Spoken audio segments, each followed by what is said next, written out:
পাউডারটা মেখে নি ভালো করে। এই কি করছিস? তো পাশে রয়েছে আমার দিদি। আমি দিদির জামা পড়ছি। চলো ভেরি মিক্সের এই পাউডারটা খুব সফট।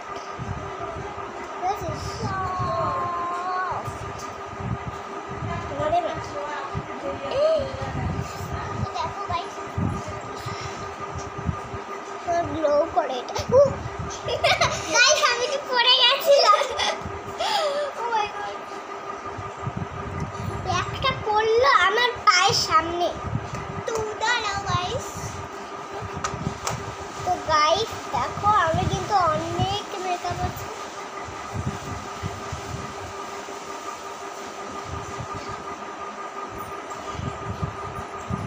তো আমি আবার চলে এসেছি।